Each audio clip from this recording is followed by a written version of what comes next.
Selamat sore, salam sejahtera untuk kita semuanya.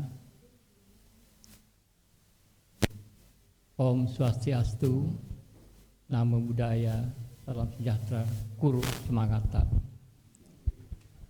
Terima kasih telah berkenan hadir pada dialog budaya yang ke-11. Terima kasih kepada Prof. Idam yang sempatkan berbagai pengalaman menerjemahkan Al-Quran Mandar jauh-jauh dari Jakarta, masih sempat kita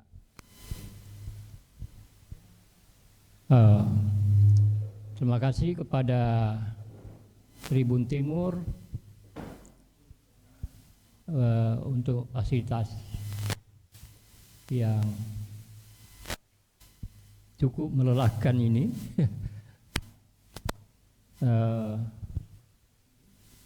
Al-Quran Mandar ini seingat saya tahun 80-an diterjemahkan oleh Prof. Idam, tapi ada kejadian kena virus. Saat itu ada virus sedunia itu hard disk. Nah di situ saya lihat Prof. Idam frustasi betul ya, karena hilang naskah-naskahnya, hilang semua di situ. Tapi yang luar biasa, kok muncul lagi, ya, tidak henti-henti ya, maksudnya tidak pudar dengan adanya itu ya. Nah, nanti kita dengar lagi apa saja. Dan ini menurut Pak Kambi kemarin, ini diterbitkan oleh Saudi Arabia, ya, kerajaan Saudi Arabia yang terbitkan buku ini dan dibagi-bagi. Terima kasih sekali lagi pada Tribun Timur, Prof. Dr. Idam, Haji Idam, yang 7 kali naik haji. Ya, ternyata kemarin juga Haji Bugis ini banyak penggemarnya dan masih minta lagi, Pak Kambi, minta lagi diadakan sebelum musim haji,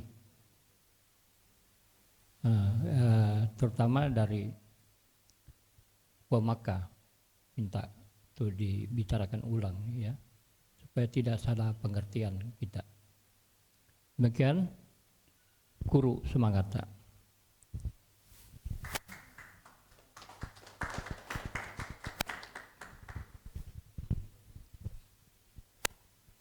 Baik, itulah tadi sambutan dari Ketua Panitia 8 Dasawarsa HUT NKRI. Selanjutnya, sambutan dari pimpinan redaksi Tribun Timur, kepadanya saya persilakan.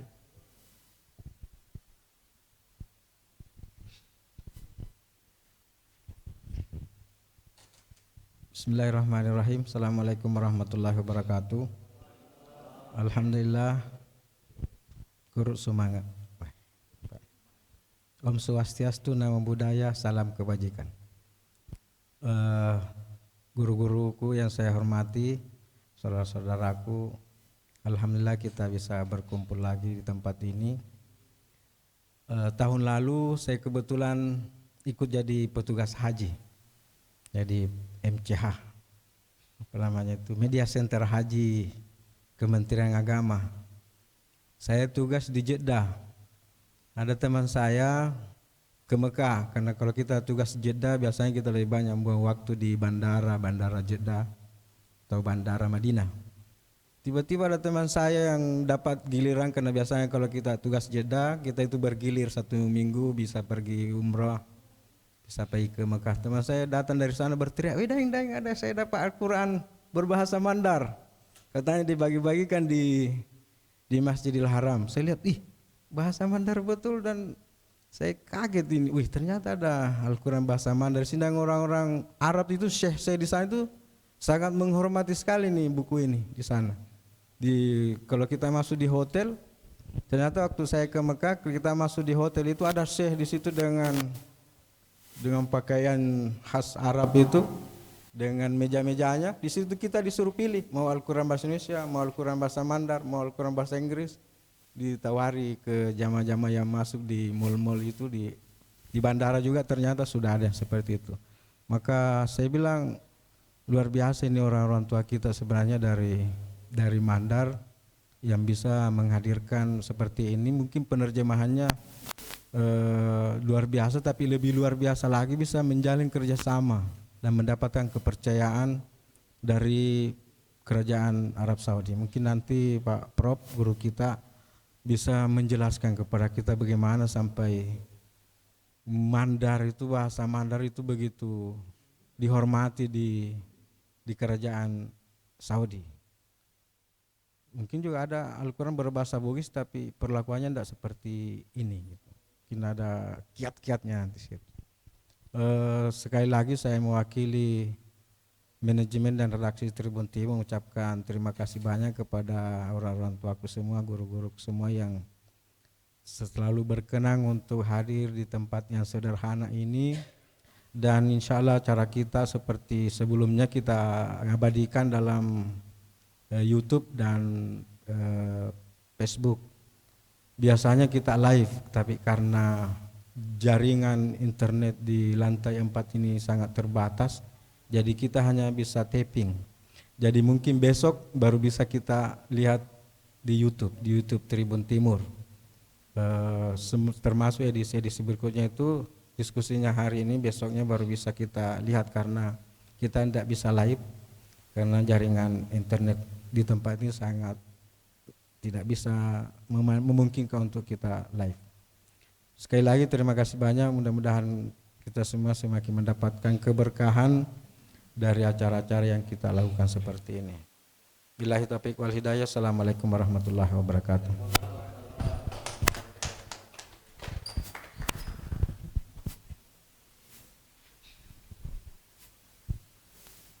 Baik, selanjutnya untuk mempersingkat waktu, langsung saja saya undang moderator kita pada sore hari ini yang memandu berjalannya diskusi kita pada sore hari ini. Kepada Kak Aska saya persilahkan dengan hormat. Bisa tepuk tangannya.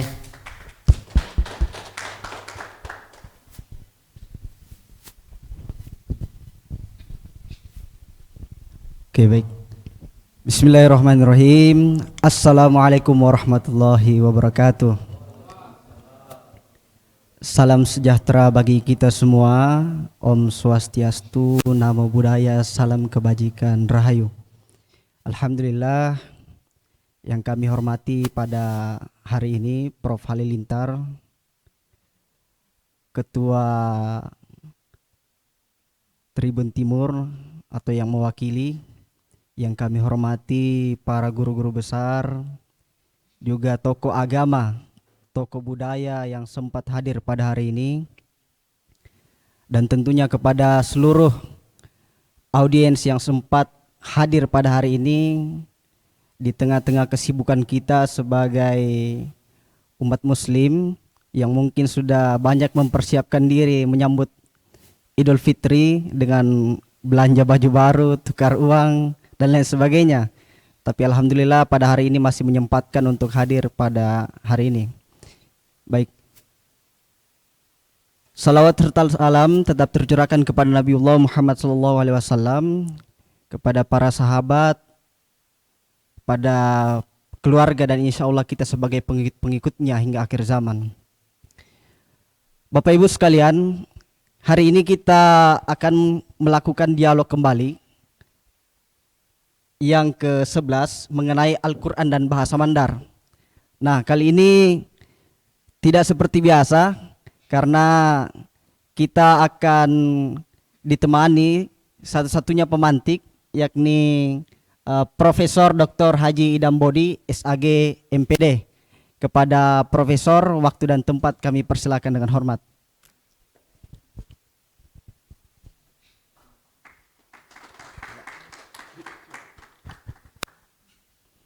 Baik, sebelum kita menyerahkan kepada Prof untuk menyampaikan materinya pada hari ini, izinkan saya membacakan biodata atau karir Prof Idam Bodi ini. Prof Idam ini pernah menjadi sebagai Kepala Balitbang Agama Makassar, kemudian juga beliau pencetus logo Provinsi Sulawesi Barat. Beliau juga pemberi nama bandara Sulawesi Barat. Kemudian sudah banyak menulis buku terutama mengenai Mandar, dan salah satunya adalah Al-Quran dan bahasa Mandar itu sendiri.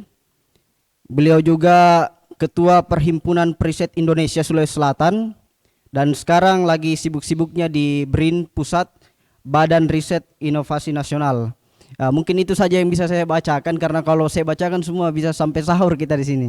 Ya, oke, baik Prof. Karena Prof sendiri sebagai narasumber, saya kira waktunya cukup panjang.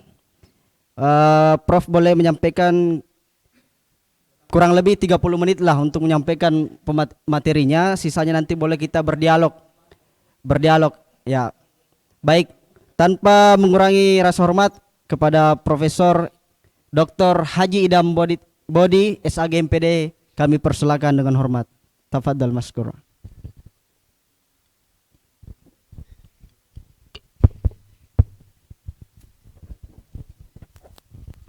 Terima kasih. Assalamualaikum warahmatullahi wabarakatuh. Alhamdulillahi rabbil alamin, wa bihi nasta'inu ala musabbabil asbab, wa nusalli wa nusallimu ala sayyidina wa habibina wa syafi'ina wa maulana Muhammad sallallahu alaihi wasallam, amma ba'd.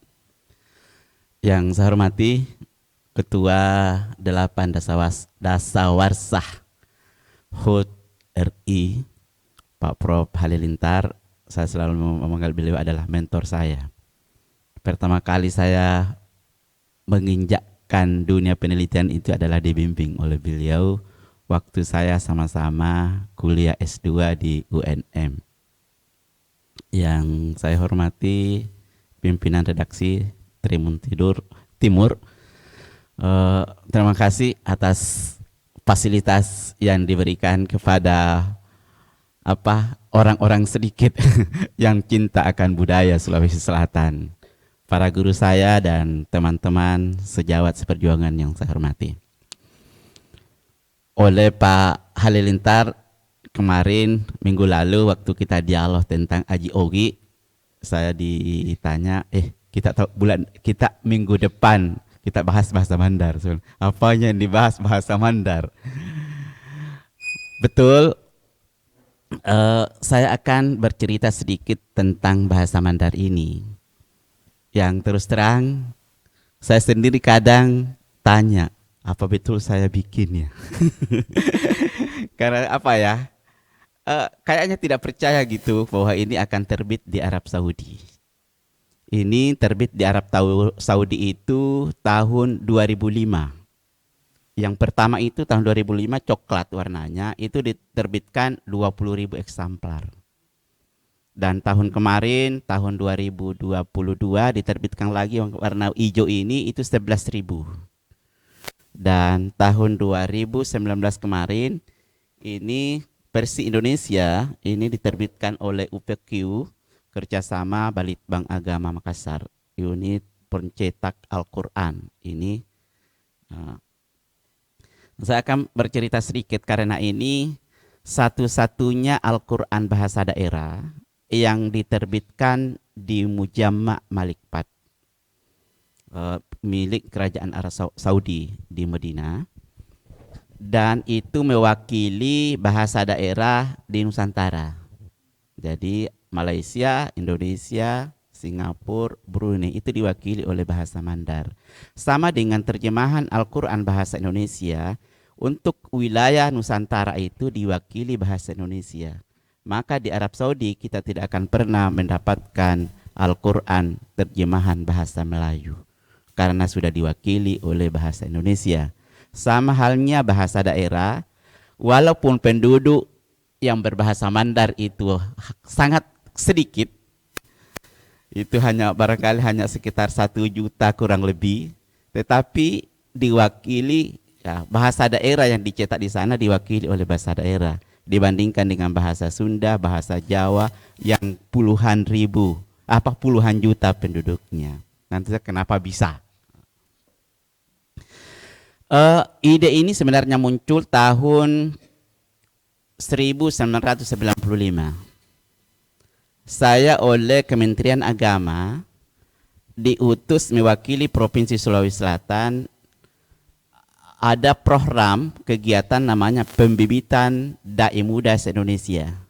Saya pada saat itu angkatan kedua, itu 30 orang dari 27 provinsi.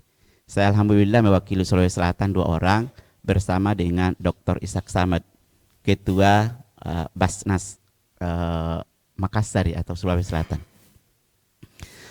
Nah, karena itu lama, itu ada kurang lebih 3 bulan, dan saya korbankan 1 semester. Saya ini dari teman-teman itu ada yang mengatakan itu sudah ada bahasa Jawa, kita itu sharing pengalaman antar teman-teman yang dari Aceh, bahkan ada yang mewakili Papua itu. Dan yang menarik saya ada bahasa Al-Quran berbahasa daerah. Saya tanya, kok di kampung saya tidak ada ya? Padahal saya tahu bahwa saya di kampung saya, Polewali Mandar itu, yang masih Sulsel pada saat itu banyak ulama. Tapi kok tidak ada yang peduli? Mulai dari situ, saya coret-coret. Ya kan kita itu kan banyak waktu-waktu yang luang ya. Kok selama 3 bulan itu kan jenuh juga. Tidak ada teman untuk berbahasa daerah. Ya, saya berinisiatif untuk menerjemahkan Al-Quran, khususnya juz Ammah. Dan selesai.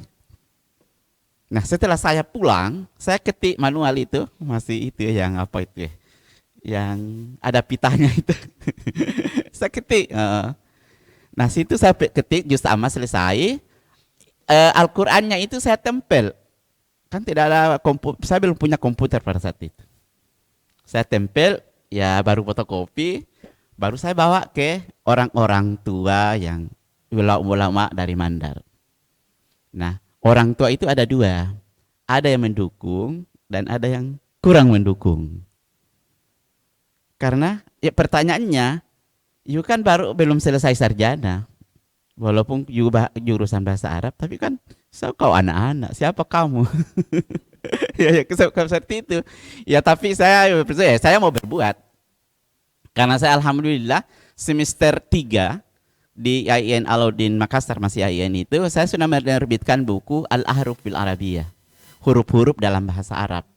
Jadi huruf-huruf itu ada kan, kalau di bahasa Arab itu kan ada 2, ada huruf, ada isim, ada fiil. Nah, saya hanya membahas huruf-huruf karena satu huruf dalam bahasa Arab itu banyak sekali maknanya, banyak namanya. Nah, penggunaannya juga banyak. Umpamanya bismi. Kita mau terjemahkan apa bi? Karena dia bisa qasam. Kalau dia qasam berarti sumpah. Kalau dia berarti bi itu bi ma'iyah, maka dia itu diartikan bersama. Huruf ba itu bisa di sababiyah, berarti sebab. Nah, ini diartikan apa? Nah, di situ saya tertantang juga. Ya, saya kan sudah menerbitkan Al-Ahruf bil Arabiyah. Proses penerbitan buku itu kan yang lumrah dulu di perguruan tinggi kan diktat. Dosen-dosen itu kan pada menyusun diktat untuk dijual, akhirnya dosennya disebut biasa diktator, ya kan? Pada zaman saya seperti itu. Tapi saya menerbitkan buku. Ini kan lucu. Saya menerbitkan buku 1000 eksemplar. Nah, ini juga kepada adik-adik saya yang masih mahasiswa. Saya itu hanya dibiayai orang tua kuliah S1 hanya 1 juta. Saya minta sama bapak saya, mama saya, kasih saya uang 1 juta dan jangan saya dibiayai sampai selesai. Nah, dari uang 1 juta itu saya terbitkan buku Al-Ahruf bil Arabiyah, huruf-huruf dalam bahasa Arab. Saya cetak 1000, pas 1 juta, tapi saya putar otak saya jual satu eksemplar itu 6.000. Jadinya kan kalau laku semua ya 6.000, ya kembali 5 juta kan lumayan untuk dipakai kuliah. Nah, itu ceritanya. Nah, tahun 1995 itu saya kerja terus, dan akhirnya ada kegiatan oleh orang-orang Mandar tahun 95-96 itu di Benteng Sompopu. Saya tawarkan bahwa seperti ini, ketemulah saya orang tua yang akhirnya menjadi mertua saya tawarkan bahwa ini ada. Orang Simpang Mandar mengatakan ini ada orang dari Kementerian Agama. Dan saya dipertemukan, saya ketemu beliau. Singkat kata, mereka semua pada mendukung. Awalnya itu mau dibentuk tim. Hanya masalahnya kalau bentuk tim, itu kadang saling mengharap. Akhirnya orang-orang tua begini, kerja saja terus nak. Kerja terus. Akhirnya karena sudah selesai, pada tahun 1999, barang ini di-SK-kan oleh Majelis Ulama Indonesia Sulawesi Selatan. Maka ketua panitianya itu adalah Pak Ahmad Sewang, Profesor Dr. Ahmad M. Sewang. Sekretarisnya adalah saya, penerjemahnya adalah saya, ditambah 5 orang pentasih bahasa daerah, yakni Pak Rahman Halim, Sahabuddin, Husni Jamaluddin, Suradi Yasil, dan Pak Ahmad Sahur. Itulah yang melihat bahasa daerahnya. Kalau kita membuka ini, di situ ada bahasa Indonesia. Itu karena saran dari Pak Baharudin Lopa, dia bilang begini, ikutkan bahasa Indonesia. Karena apa? Supaya bisa berfungsi ganda. Masih sangat banyak orang Mandar yang tidak tahu bahasa Indonesia. Jadi ikutkan. Maka jadilah di situ ada 3 kolom, Al-Qur'annya, bahasa Mandarnya, dan bahasa Indonesianya. Jadi berfungsi ganda. Tahun 2000, Ketua Panitia Profesor Dr. Ahmad M. Sewang itu ke Tanah Suci dan membawa juz amma, karena itu yang sudah ditashih. Nah, setelah ketemu Rabita Alam Al-Islami, beliau mengatakan, karena di situ suratnya ditujukan kepada Rabita Alam Islami. Rabita Alam Islami mengatakan bahwa kami organisasi tapi bukan untuk mencetak. Tapi kalau mau mencetak, silakan ke Mujamma Malikpat. Maka karena tidak ada waktu, beliau pulang. Dan itu juz amma sampai juga ke Mujamma Malikpat. Mujamma Malikpat itu salah satu direkturnya itu adalah dosen di Medina University. Maka karena dia dosen mencari mahasiswa dari Indonesia, khususnya yang dari Mandar, yang bisa dia tanya tentang bahasa daerah. Dan ternyata ada, ketemulah namanya Irwan Fitri Aco, ponakannya kemarin Pak Saprudin Kambo yang almarhum baru meninggal. Dan tahun itu juga Pak Direktur meminta supaya Pak Irwan Fitri Aco itu pulang ke Indonesia, berlibur dengan fasilitas kerajaan, ya kan? Semua kalau orang-orang di Medina University semua dibiayai, pulangnya apanya semua itu dibiayai, dan tolong cari orang ini jangan pulang sebelum ketemu. Yang menarik itu 3 bulan dia di sini, dia cari ke sana kemari. Saya kan kalau di Makassar ngontrak. Hari ini, dia sudah sini. Ke UNM, pada tahun itu saya sudah selesai S2-nya. Secara kebetulan, ketemu orang di rumah sakit. Dan pas membicarakan saya. Ya, dicarilah alamat itu 2-3 hari sebelum pulang. Ketemu saya di kontrakan, saya bilang ini, saya ini gini-gini ceritakan bahwa saya disuruh oleh direktur penerbit untuk ini. Dan dia langsung mau bawa 30 juz itu. Saya mengatakan ini sementara diedit dan insya Allah saya juga tahun depan akan menunaikan ibadah haji tahun 2001. Karena kebetulan saya mendapatkan hadiah haji dari Telkom. Ya, jadilah saya pernah ke sana. Pada tahun itu komunikasi belum lancar. Di Arab Saudi itu masih ada itu koin, telepon koin, belum ada HP sampai di kita. Nah, sampailah saya di sana. Singkat cerita dia pulang, maka saya juga mempersiapkan segala sesuatunya untuk penerbitan.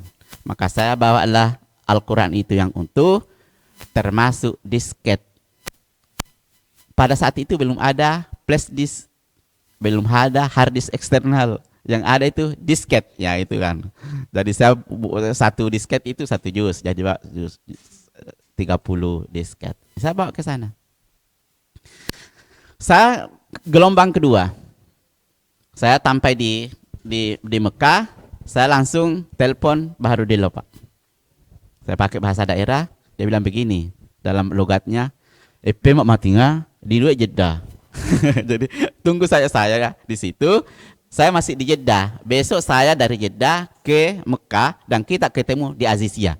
Saya tanya, di mana itu Azizia? Saya ini baru mendarat juga, baru 1 malam di sini. Ya saya cari-cari, ternyata Azizia ya lewat terowongan itu. Di situ ada anunya jamaah Dakar. Saya ke situ.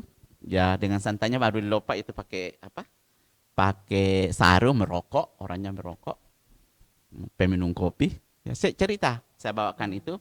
Nah begini, bawa saja itu naskah. Intinya itu bawa saja itu naskah ke Madinah. Nanti ya sudah ada itu di sana. Jadi sebenarnya kenapa Al-Quran bahasa Mandar bisa diterbit di Madinah, di Arab Saudi adalah jasa dari Baharudin Lopa, karena beliau pada saat itu adalah sebagai duta besar. Jadi itu. Nah masalahnya saat lagi teman yang dari Mandar itu, di mana saya mau ketemu? Saya tidak punya HP, dia juga tidak punya HP. Ya kan gitu. Tahun 2020, tahun 2001. Saya tidak kehilangan akal. Saya lihat ada kelompok-kelompok jamaah di Masjid Haram itu di Madinah, itu ada kelompok-kelompok. Oh, sangat spesial. Oh, ini orang-orang dari Sudan. Kalau kelompok ini anak PC ini kecil-kecil pasti dari Indonesia. Saya tanya, tahu nggak ada nggak mahasiswa dari Indonesia, Sulawesi, namanya Irwan Fitri? Oh ya, itu langsung baru keluar. Saya kejar ke terminal bis dan alhamdulillah ketemu. Dan saya langsung beliau mengatakan, besok kita sudah ditunggu oleh direktur penerbit Al-Quran di Mujamma. Besok saya ke sana karena dari Madinah itu kurang lebih 10 km ya, kita naik ke sana. Dan itu super ketatnya masuk. Jadi kita hanya teman itu hanya nelpon masuk baru bisa diloloskan masuk, kita diantar mobil masuk ke belakang. Nah, pas saya di dalam, saya diperkenalkan, ya saya halal mentarjam Al-Quran ila lughal mandariyah. Syekh ini penerjemah Al-Quran ke dalam bahasa Mandar. Saya dipelototi, dia berdiri, langsung dia mengatakan, laisal mentarjam, at-tifl. Ini bukan penerjemah, tapi ini anak-anak. Saya kan kurus kecil dulu waktu itu, tahun 2001 coba. At-tifl, anak-anak ini. Saya langsung dipeluk, dan itu kan jenggotnya itu kayak bapak ini, jenggotnya ke bawah tapi lebih lebat lagi. Itu geli juga itu dipeluk itu. Ini at-tifl. Saya sampai salat zuhur di sana. Saya dibukakan. Utlub, fin. Cari. Saya dikasih diambilkan Atlas Language of Word, Atlas bahasa dunia. Fin Mandaria. Fi Jaziratul Sulawesi. Saya hanya was-was saja. Jangan-jangan bahasa Mandar tidak ada dalam Atlas. Walaupun ini Atlas Language of Word. Atlas. Saya cari Pulau Sulawesi. Iya ada Bugis, Makassar. Oh ada Mandar. Hada. Woi, Sogir, ini sekecil.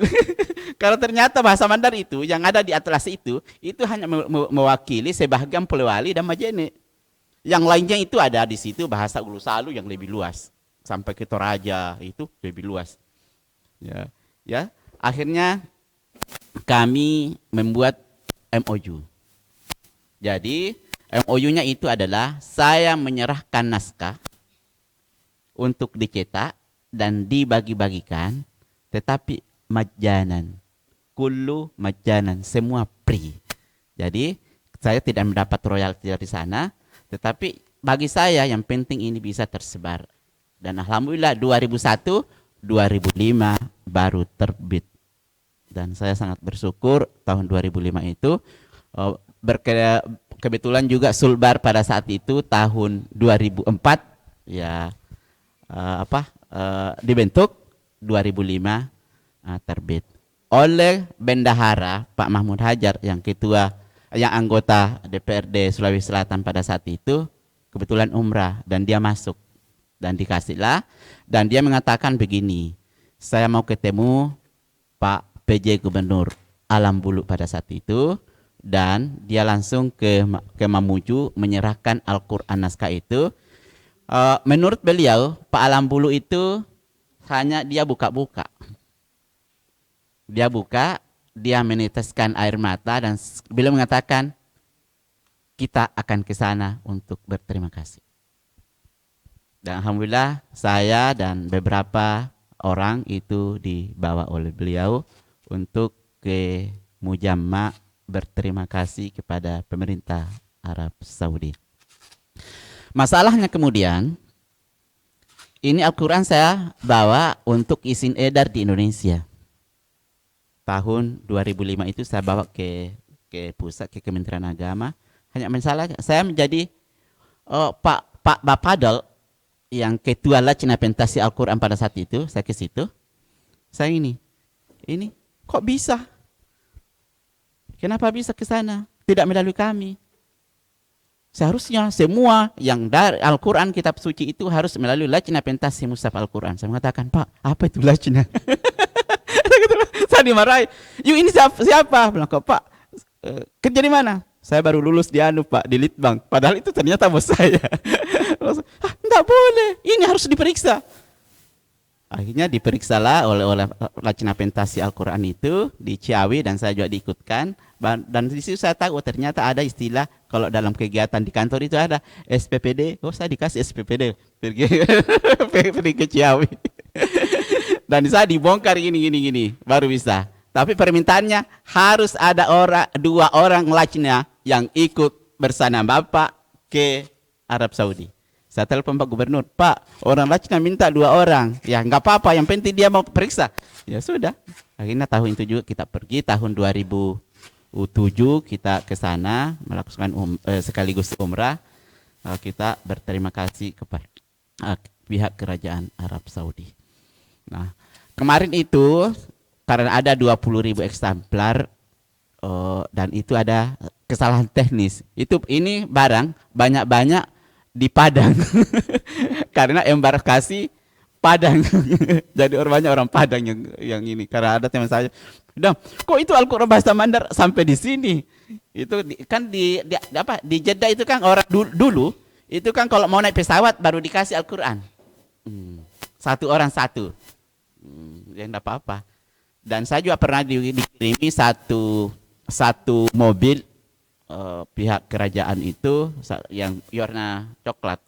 Dan itu waktu Pak Anwar Adnan Saleh gubernur, saya lapor, Pak, waktu buka puasa, Pak, ini ada Al-Quran dari Arab Saudi di rumah. Loh, diperintahkanlah stafnya untuk ambil itu di ini karena supaya beliau yang langsung bagi-bagi. Ternyata pada saat itu untuk periode keduanya dibagi-bagi di saat kampanye. Yang gak apa-apa bagi saya, yang penting Al-Quran itu sampai ke masjid. Jadi seperti itu. Memang sangat banyak suka dukanya dalam menerjemahkan ini. Karena saya terus terang ya waktu pertama kali kita menerima SK dari MUI, itu saya diadili di rumahnya Pak Kiai Haji Sahbudin. Beliau itu kan kepala sekretaris Kopertais. Saya diadili rumahnya, Pak Husni Jamal itu begini, "You ini siapa?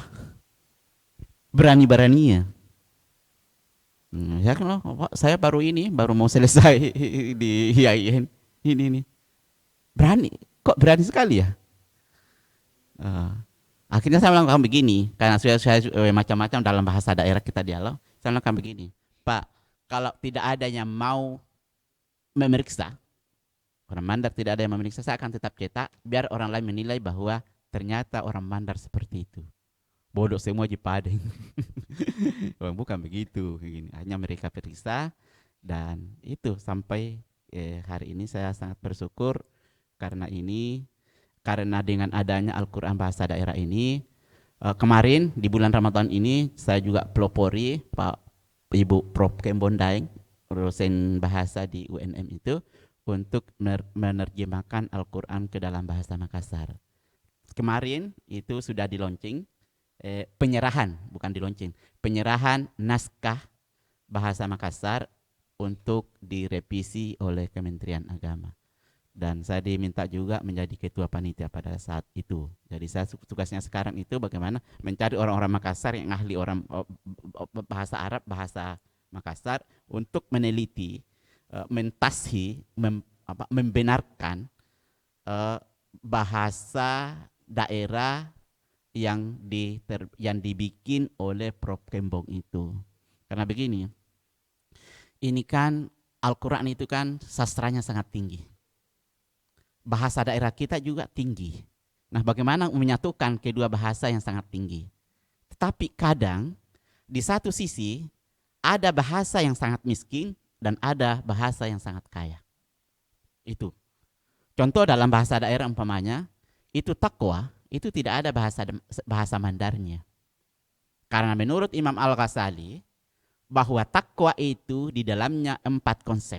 Yang pertama itu adalah mahabbah, cinta. Di dalamnya ada muskat, ada takut.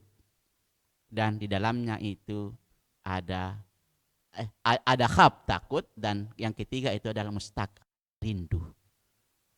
Nah, di konsep bahasa daerah itu susah mau diterjemahkan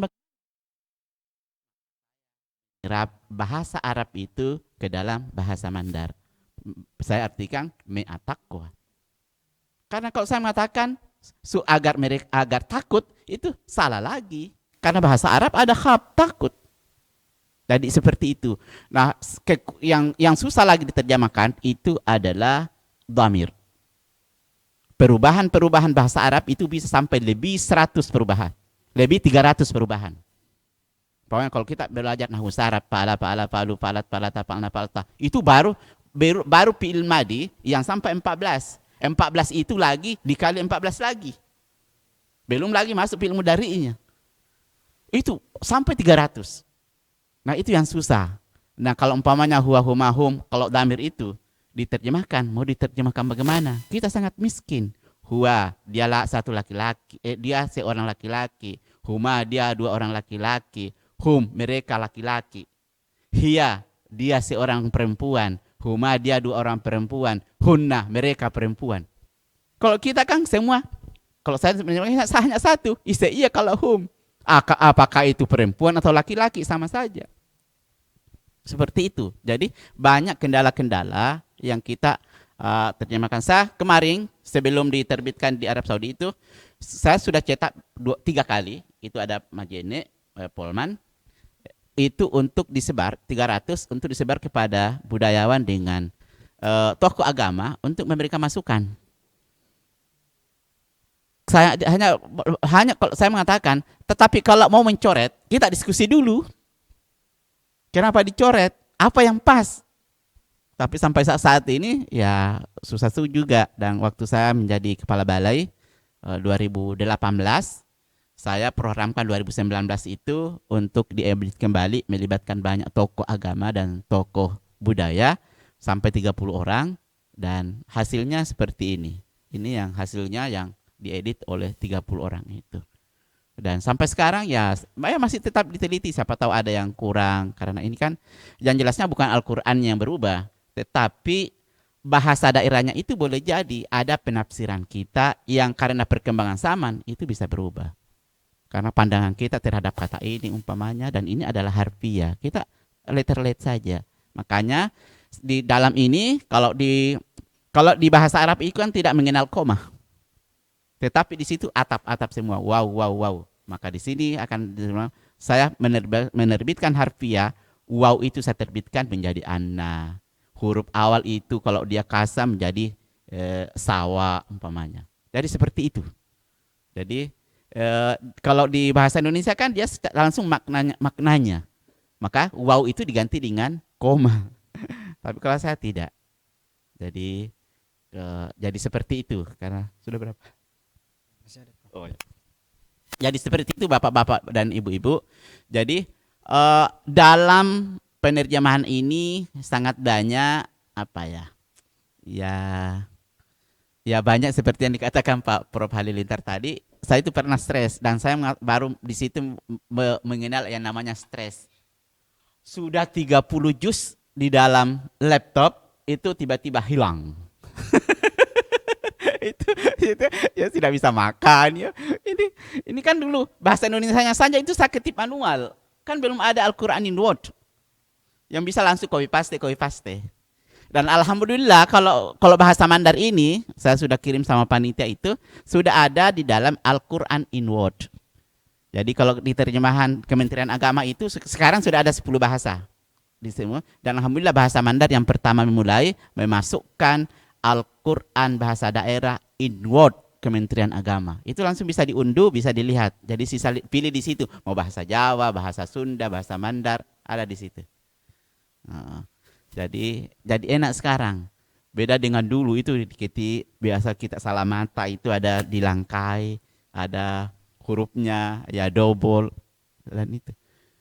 Tapi alhamdulillah sekarang ya dengan fasilitas yang ada, dan ini kalau yang ini sudah memakai Pon Al-Misbah. Kementerian Agama sudah punya pon khusus Kementerian Agama namanya Al-Misbah karena ditulis oleh Isep Misbah. Itu bisa. Jadi seperti itu.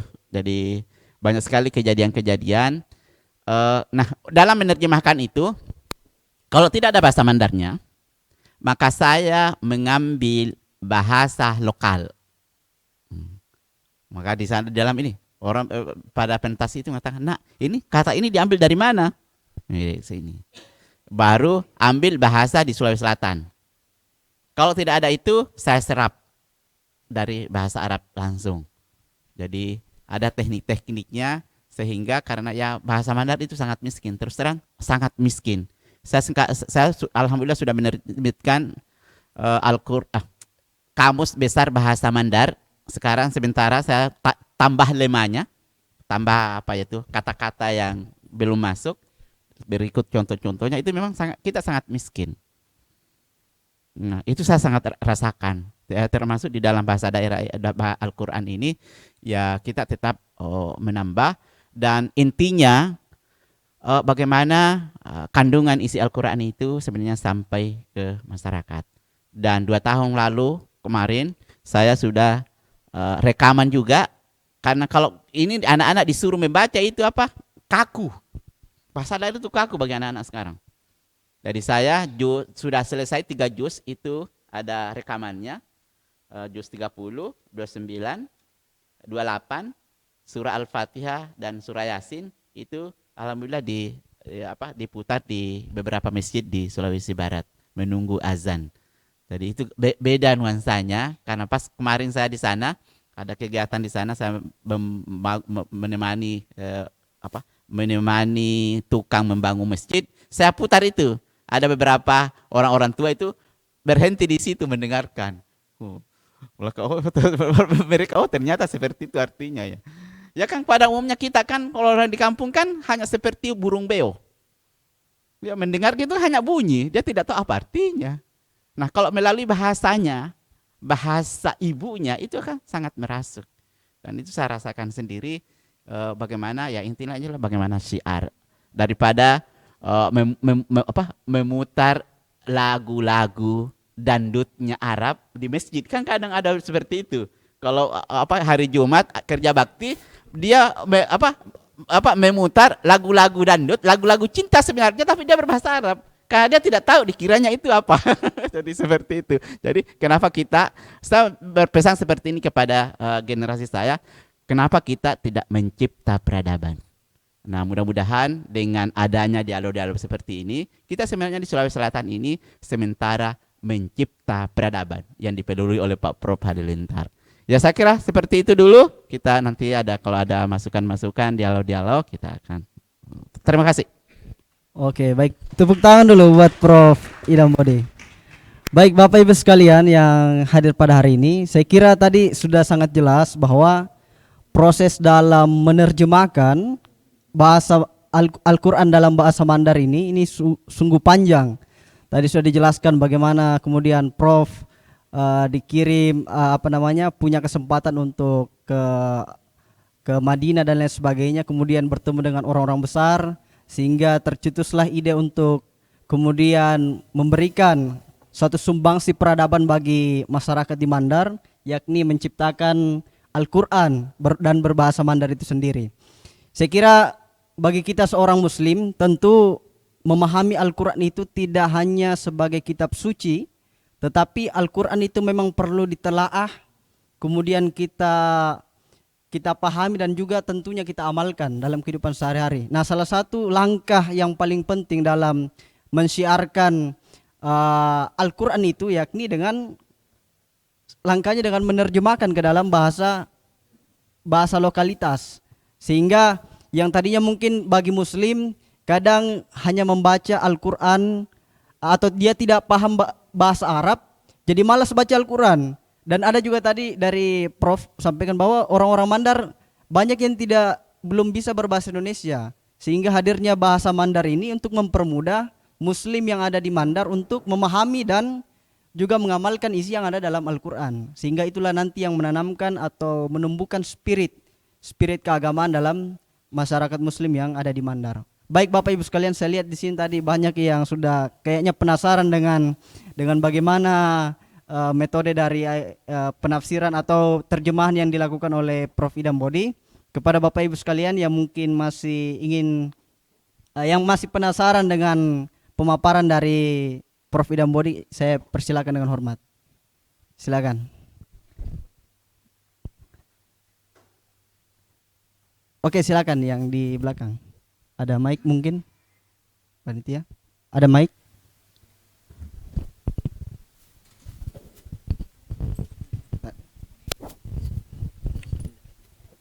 Ya, boleh disebutkan nama, asal dari mana, kemudian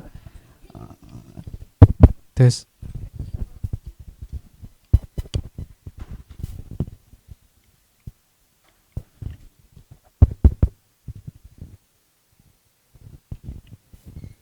Tes. Bismillahirrahmanirrahim.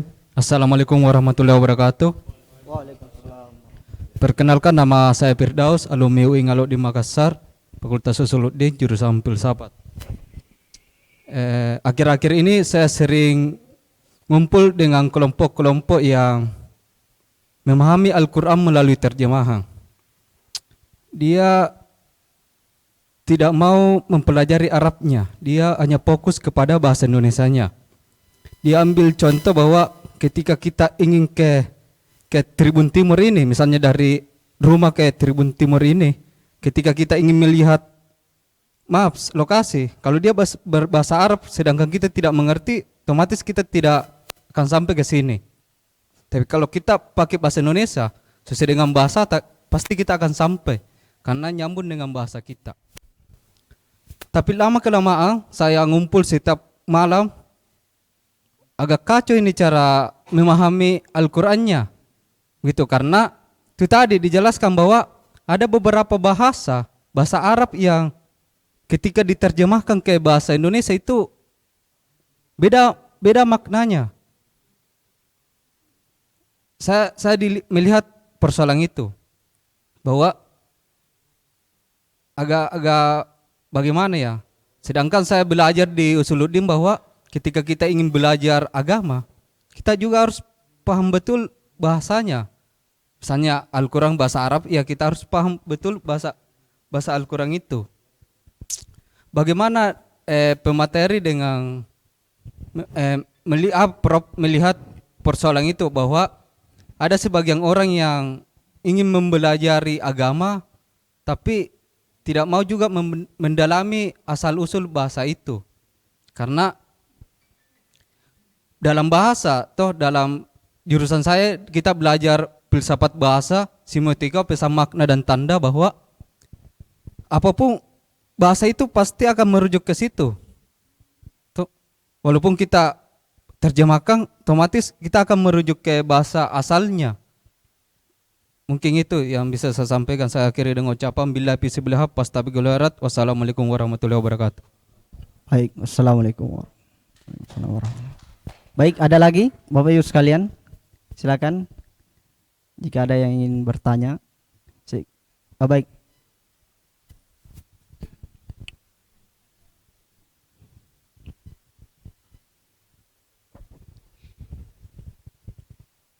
Assalamualaikum warahmatullahi wabarakatuh.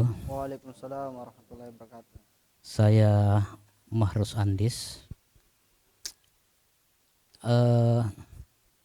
Apa yang dilakukan oleh Dinda Prof. Dr. Haji Idham Maudi ini sebuah ikhtiar yang sangat besar. Dan tidak semua orang, atau katakanlah tidak banyak orang yang mampu melakukan itu. Karena menerjemahkan Al-Quran ke dalam bahasa, katakanlah bahasa Indonesia, bahasa daerah, itu sebetulnya tidak sekedar menerjemahkan secara letterlek. Seperti dikatakan tadi yang di belakang, bahwa agak rumit karena memang tidak semua orang memahami semiotika yang ada di dalam bahasa Al-Quran itu. Al-Quran itu sendiri diturunkan dalam bahasa Arab. Karena dia diturunkan dalam bahasa Arab, maka dia tidak bisa dikatakan bahwa Al-Quran berbahasa Mandar. Mungkin yang benar adalah terjemahan Al-Quran berbahasa Mandar. Ya. Ini sekedar koreksi kecil-kecilan. Sebab kalau dikatakan Al-Quran berbahasa Mandar, berarti hilang bahasa Arabnya. Ya, menjadi bahasa Mandar. Padahal sumber utamanya Al-Quran itu bahasa Arab. Jadi yang benar secara semiotika, secara linguistik ialah terjemahan Al-Quran dalam bahasa Mandar. Pada tahun 1979 kalau saya tidak salah ingat, saya pernah ikut lomba baca puitisasi Al-Quran tingkat nasional di Jakarta, dan yang kalahkan saya adalah Nani Oding. Itu yang biasa diputar kasetnya di masjid itu sebelum mengaji, sebelum azan, tahun-tahun 70-an, 80-an. Itu yang kalahkan saya. Akhirnya lomba itu dihentikan. Kenapa? Karena persoalan istilah. Katanya tidak bisa dipuitisasikan itu Al-Quran. Akhirnya Prof. Dr. Andi Rasdiana Amir, ya waktu itu sebagai masih dosen, belum jadi dirjen. Nah, dia menciptakan lagi istilah lomba puitisasi terjemahan Al-Quran. Nah, jadi yang dilombakan adalah puitisasi terjemahannya, bukan puitisasi Al-Qurannya. Iya, karena tidak bisa katanya dipuitisasikan Al-Quran, kecuali terjemahannya bisa. Nah, dan orang-orang yang terlibat dalam perjuangan atau ikhtiar menerjemahkan Al-Quran ke dalam bahasa daerah, seperti Dinda Prof ini, adalah orang hebat, termasuk seniman. Kalau kita menelisik sejarah semua yang pernah menerjemahkan Al-Quran ke dalam bahasa daerah atau bahasa Indonesia, itu seniman. H.B. Yasin, seniman sastra. Prof. Buya Hamka, itu seniman sastrawan.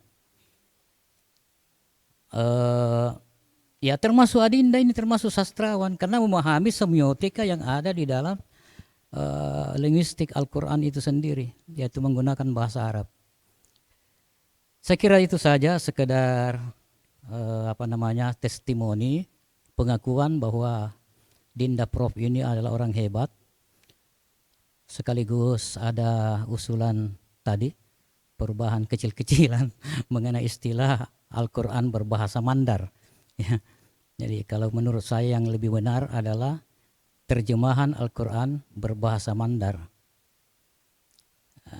Ya, saya kira demikian. Terima kasih. Baik, terima kasih Pak atas masukannya. Saya kira itu tadi masukan yang cukup penting. Oh ya, karena Prof langsung mau menjawab, mungkin boleh dijawab dulu, nanti selesai dijawab baru kami buka pertanyaan lagi. Nah, baik, silakan Prof. Terima kasih Pak Andi dengan Pak Firdaus. Ya memang di atas ini memang Al-Quran berbahasa Mandar, tapi kalau lihat aslinya tidak seperti itu. Ini terjemah ma'ani Al-Quran Al-Karim ila lughatil Mandariyah. Quran Malabi an-nawatuan maknana tama di bahasa Mandar. Jadi seperti yang Bapak. Kalau di sini juga Quran Malabi Al-Quran terjemahan bahasa Mandar yang Indonesia. Jadi seperti itu. Jadi masukannya sudah terjawab. Memang bukan seperti itu. Nah, memang apa ya?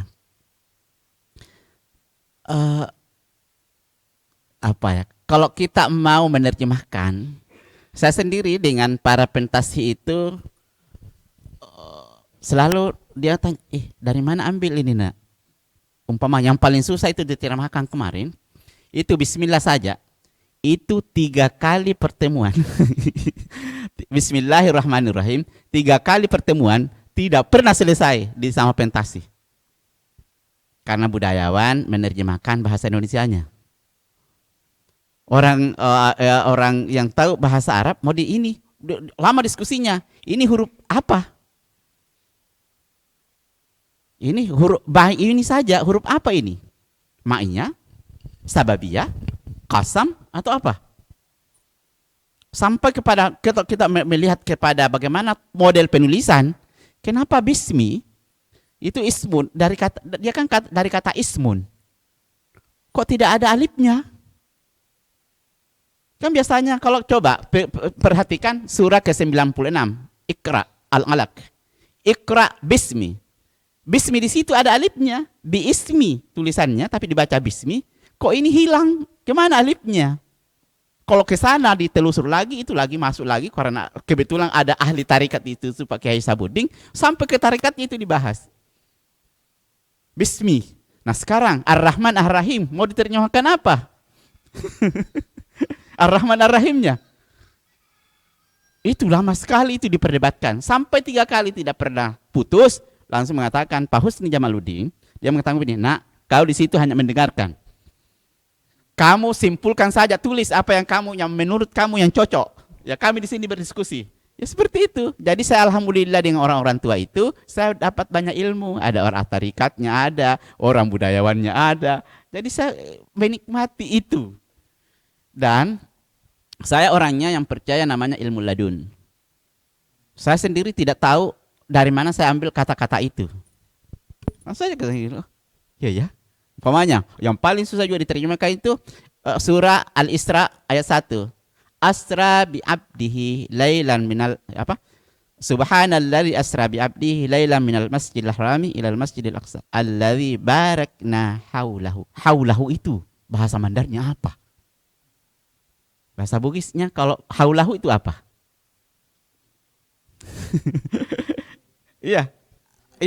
Iya kan susah sekali, satu kata itu susah sekali dianukan. Saya apa ya? Tiba-tiba ada muncul, oh ada begini. Oh saya baca, di Alleroana sekitarnya. Nggak tahu di mana sah. Iya. Jadi saya tidak tahu itu di mana kata-kata itu tiba-tiba muncul aja. Jadi saya sangat bersyukur itu. Jadi saya mengatakan ya alhamdulillah saya tiba-tiba bahasa itu walaupun saya dalam perjalanan saya di Sulawesi Barat itu kan kalau bahasa Mandar itu kan sangat banyak dialek. Penelitian Gamakuchi dari Jepang itu ada sampai 100 bahasa. Dan ada beberapa bahasa yang alhamdulillah saya tahu. Jadi ya itu juga yang memperkaya.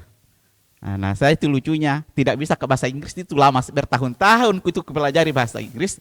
Tapi sampai sekarang saya tidak bisa bahasa Inggris. Tapi kalau bahasa daerah, pergi penelitian di daerahnya orang, kenapa bisa langsung bahasa daerah di situ? Itu. Jadi seperti itu. Jadi terima kasih masukannya. Jadi kita memang Al-Quran tidak akan pernah ya berubah menjadi bahasa daerah. Kita hanya menerjemahkan dan selalu diikutkan bahasa Arabnya seperti yang dikatakan oleh Pak Firdaus.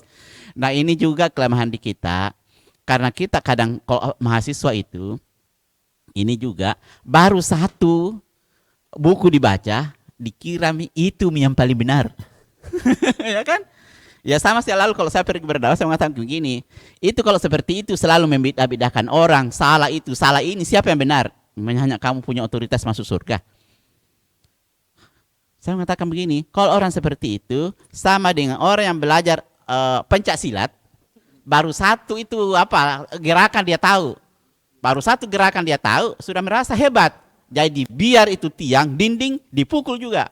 Jadi seperti itu orang yang baru belajar agama. Nah kalau kita mau moderat dalam memahami agama, baca banyak-banyaklah membaca buku. Jadi memang wajar itu ke Pak Firdaus kalau di mahasiswa seperti itu. Yang tugas kita memberikan pemahaman bahwa bahasa Arab itu berbeda dengan bahasa daerah. Karena boleh jadi kita menerjemahkan bahasa Arabnya seperti ini hari ini, tetapi besok sudah berbeda karena tafsirnya berbeda. Sama dengan kasus Ahok kemarin kan, itu pemimpin. Kenapa bisa teman sejawat Kementerian Agama dulu kok tiba-tiba jadi pemimpin di situ yang surah apa itu? An-Nisa ya. Jadi itu kan padahal Kementerian Agama sudah itu merevisi karena ahli itu puluhan artinya. Banyak sekali artinya. Ya tergantung sudut pandang mana kita melihatnya. Nah seperti itu. Tetapi Al-Qur'annya tidak akan pernah berubah. Walaupun di bunyinya itu tidak akan pernah berubah. Walaupun tulisannya itu bisa saja berubah-ubah. Karena kita yakini bahwa Al-Qur'an itu diturunkan. Nanti pada zaman Umar itu ada semacam rekomendasi untuk menuliskan. Nanti Khalifah Utsman itu baru dieksekusi penulisan Al-Qur'an menjadi Ummul Kitab. Dan saya alhamdulillah kemarin melihat aslinya itu waktu saya ke Uzbek kemarin, ada Al-Qur'an itu. Dan betul-betul apa yang kita pahami selama ini bahwa Al-Qur'an pada awalnya tidak ada titik, tidak ada baris, itu betul. Nanti pada zaman Abul Aswad Ad-Duali itu baru dikasih titik karena huruf ba, huruf ya, huruf nun, huruf ta itu sama. Hanya garis begini. Bagaimana caranya membaca? Sekarang saja ada saja barisnya sudah gondrong, kita tidak bisa baca. Kan? Jadi harus selalu Makanya saya juga sarankan kepada budayawan-budayawan yang ada hadir di sini, itu lontara itu seharusnya juga dikasih baris. Karena beda. Bembe dengan bebe sama saja tulisannya. Ya kan? Pendek harus dikasih. Makanya saya kemarin waktu menerjemahkan Barsanji ke dalam bahasa Mandar, saya kasih lontar. Tetapi saya kasih baris. Kan kita bisa berijtihad. Jadi kalau dia huruf syiddah, double, saya garis bawahi. Misalnya Allahu. Kan saya bisa dibawanya lam. Apostrof begini, kan hanya itu saya tambah. Karena Abul Aswad Ad-Duali juga berijtihad tentang itu. Jadi kita bisa berijtihad. Jadi yang kalau harus seperti itu tidak bisa berkembang kalau seperti itu. Makanya orang anak-anak sekarang malas belajar lontara, tidak bisa dibaca. Jadi seperti itu. Jadi terima kasih masukannya dan ya mudah-mudahan kita selalu kita selalu mau berkembang ya. Mudah-mudahan Tribun selalu memfasilitasi Pak Halil untuk bagaimana mengembangkan budaya di Sulawesi Selatan. Karena saya selalu berprinsip bahwa budaya kita dan agama kita punya nilai yang sangat tinggi, dan itu yang harus kita wariskan kepada anak cucu kita. Jadi seperti itu. Baik, terima kasih Prof atas jawabannya. Mungkin ada lagi satu pertanyaan dari Bapak yang di belakang dulu Pak. Ya, Ya. sedikit. Silakan Saya- Pak. Ya. Pertama saya mungkin Pak Halil langsung bisa tindak lanjuti usulannya Pak Prof tadi itu, untuk memberi ketemu budaya untuk memberikan baris terhadap Lontara. Ini sangat menarik sekali itu. Dan ini bisa menjadi solusi untuk menyelamatkan Lontara. Yang kedua, menurut saya yang di Prakarsa Prof Idam Bodi ini bisa jadi kamus bahasa Mandar ini. Jadi insya Allah bahasa Mandar tidak akan punah lagi seperti bahasa-bahasa daerah yang lain karena sudah ada kamusnya. Ini kamus ini, lebih dari kamus ini. Saya cuma penasaran apa tanggapan pemerintah Provinsi Sulawesi Barat terhadap karya besar ini, Prof. Apa yang mereka telah lakukan dan mungkin akan dilakukan untuk karya ini secara kelembagaan di Pemprov Sulbar. Ya, itu saja yang saya mau tahu. Ya, baik. Mungkin satu lagi dari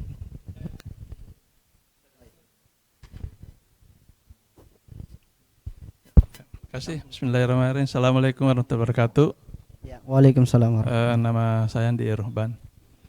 Saya sungguh sangat bersyukur bisa hadir di sini berhadapan dengan seorang maha besar ini, Prof Idam. Yang ingin saya tanyakan, proses kreatifnya itu sejak kapan dan berapa lama diterjemahkan? Karena saya ada dugaan positif bisa jadi Pak Prof ini mungkin dapat Lailatul Qadri sebelum ini. Iya, karena tidak sama itu tadi. Oke, ilmu laduni apa dan sebagainya.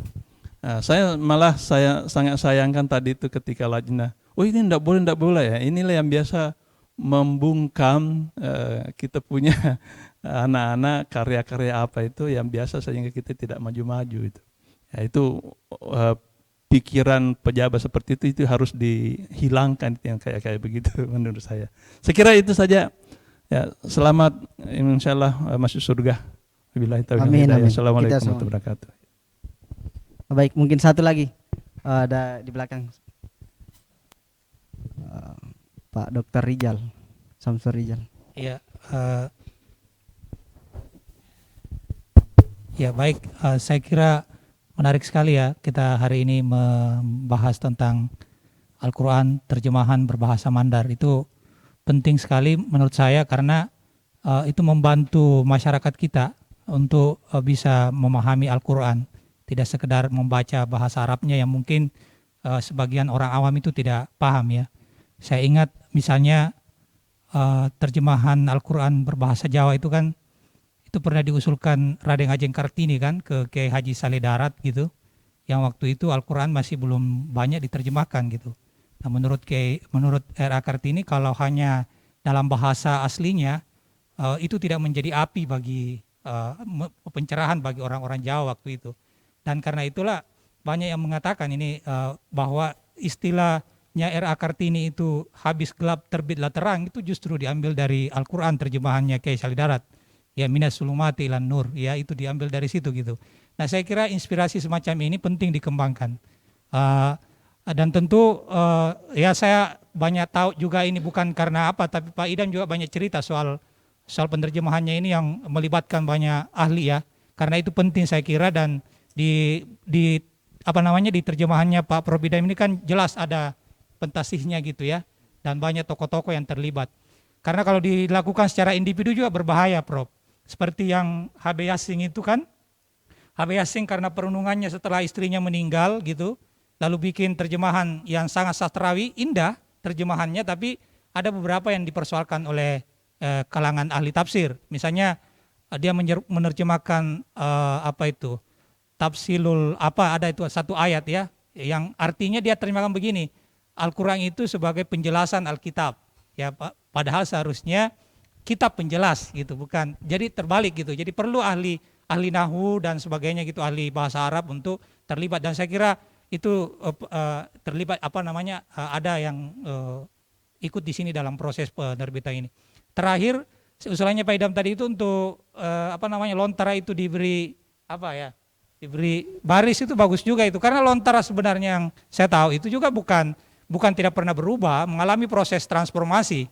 Yang Dempa Mate yang kita terima sekarang itu kan proses terakhir kan, sebelumnya kan ada perubahan-perubahan huruf itu kan terjadi gitu. Bahkan konon ada beberapa tambahan huruf itu setelah datangnya para ulama-ulama gitu. Itu menambah huruf, termasuk dalam aksara Jawa itu, aksara Jawa Hono Coroko, itu ada beberapa huruf tambahan itu pengaruh dari Sunan Ampel gitu. Dan huruf-huruf itu dipengaruhi oleh Sunan Ampel. Misal nanti ada satu naskah yang bicara tentang ini, yang misalnya bagaimana membaca naskah itu menjadi ain, misalnya itu pengaruh dari Sunan Ampel. Jadi saya kira perubahan seperti itu bisa saja terjadi. Saya kira terima kasih, itu aja dari saya tambahannya. Baik, terima kasih. Silakan langsung dijawab saja Prof. Kurang lebih 5 menit lagi kita. Terima kasih. Langsung ke Pimpret. Mau jujur ya. Inilah problematika negara kita. Karena selalu proyek. Kalau tidak proyek tidak akan mau dilakukan. Dan ya sekian banyak buku saya itu ya saya bikin dulu baru serahkan untuk diterbitkan. Sudah ya? Masih. Nah, seperti itu. Jadi kalau ya saya belum terbetik hatinya Pemda untuk menerbitkan. Saya sudah beberapa kali usulkan, tapi sampai sekarang tidak. Bahkan saya pernah mengatakan begini, berikan saja saya royalti hak paten saya sebagai pembuat logo Sulawesi Barat, saya akan bikin sesuatu, termasuk menerbitkan Al-Quran ini. Karena sampai sekarang logo saya pun belum dibayar oleh Pemda, walaupun haknya itu sama saya.